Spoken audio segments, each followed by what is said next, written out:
Hello guys, అందరికి నమస్తే. గుండె చెప్పుకునే షాక్ కాకుండా అసలు ముచ్చటేంది చెప్తా మీకు. మన నాయనమ్మ తెలుసు కదా, నాతో రీల్స్ చేస్తుండే. ఆమెకి హెల్త్ బాగాలేక ఒక 15 రోజుల కింద అనిపోయింది. అంటే చాలా మందికి తెలియదు కాబట్టి చెప్తున్నా. ఇక నా పెద్ద పిల్లం చిన్న పిల్లం కూడా నిమ్మలంగా ఉండే చాలా రోజులు అవుతుంది వీటితో వీడియో లేక. ఇక వాయిస్ ఓవర్ వీడియో లేక కూడా మస్తు రోజులు అవుతుంది. స్టార్ట్ చేద్దాం మరి. సో అసలు ముచ్చట ఏంటంటే, నాకు తెలిసిన ఒక తమ్ముడు అయితే పండ్ల బిజినెస్ స్టార్ట్ చేసిండు. పండ్లు అంటే మన రోడ్ సైడ్ అమ్మే పండ్లు కాదు, ఇది వేరే టైప్ ఆఫ్ బిజినెస్ అన్నమాట. ఇదే టైప్ ఆఫ్ బిజినెస్ అంటే ఆపిల్స్ కాయ.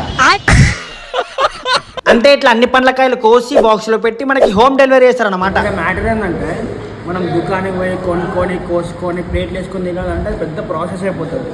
ఒక్కసారి ఇది ఆర్డర్ పెట్టుకున్నాం అనుకో, నెలలో 30 రోజులు మన డోర్ కాడికి డెలివరీ చేసేస్తారు. ఇలా అన్ని రకాల పండ్లు ఉంటాయి. ఒక్కసారి తిన్నామంటే కడుపు చల్లగా ఉంటుంది, పానం నిమ్మలంగా ఉంటుంది. డైలీ పొద్దున టైంలో ఇట్లా పండ్లు తిన్నామే అనుకో, బాడీ హెల్తీగా ఉంటుంది, ఫేస్ నీట్గా అవుతుంది, స్కిన్ బ్రైట్గా అవుతుంది, మాకి కిరికిరి ఫిట్నెస్ వేరే లెవెల్ ఉంటుంది. ఇప్పుడున్న జనరేషన్ లో ఏం తిన్నా సరే హెల్తీ ఫుడ్ తింటేనే కొన్ని రోజులు ఎక్కువ బ్రతికేటట్టు నమ్మయ్య. ఏం తిన్నా సరే కడుపు నిండా అయినవారు పానం కాపాడుకోరు అంతే. ఒకవేళ మీరు కూడా మీ బాడీని హెల్తీగా ఉంచుకోవాలనుకుంటే కింద కనిపిస్తున్న నెంబర్కి కాల్ చేసి ఆర్డర్ పెట్టుకోండి. రైట్ మళ్ళీ ఉంటా.